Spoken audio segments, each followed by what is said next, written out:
Welcome once again to the vlog. I am your host without a name. Today, I'll be taking a look at Donut County, which is a game that's actually available on the Apple Macintosh, a feat that many large multi-billion-dollar developers haven't quite figured out yet. Donut County is also available on some other platforms, such as the PlayStation 4, PlayStation 5, Nintendo Switch, Microsoft Windows, iOS, Android, Xbox One, Xbox Series S, and Xbox Series X. There's been no word on if it's ever going to make its way over to the Xbox Series Y.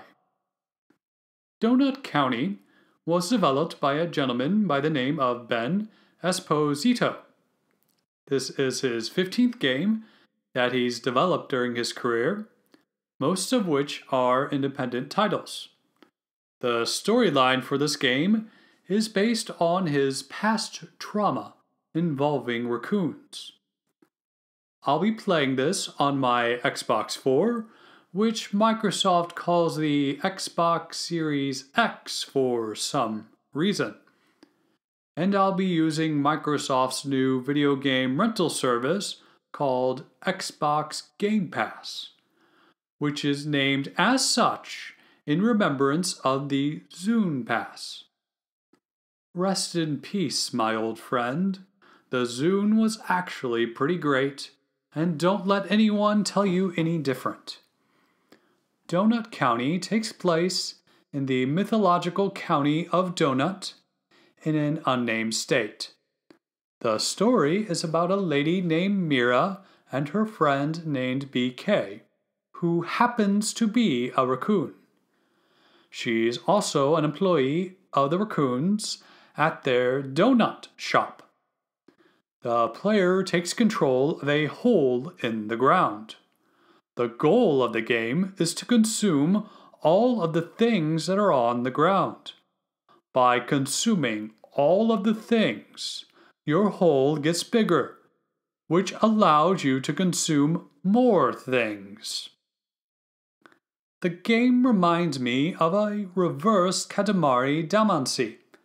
In that game, you roll stuff into a large ball to make a bigger ball of stuff.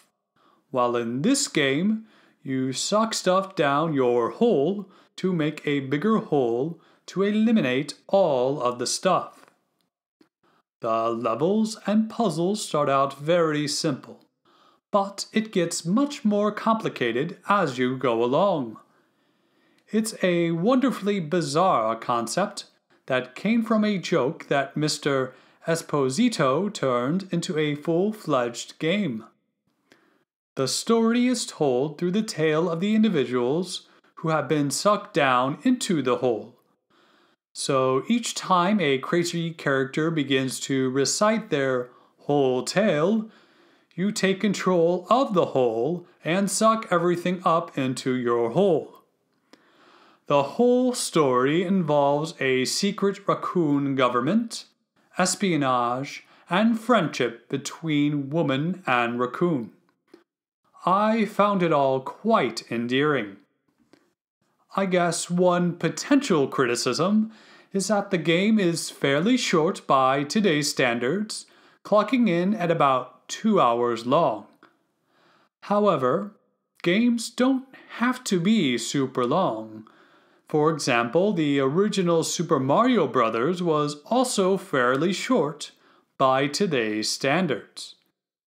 Some games today can drudge on for hundreds and hundreds of hours, while this one leaves you wanting more. I guess it all depends on what it is that you are looking for.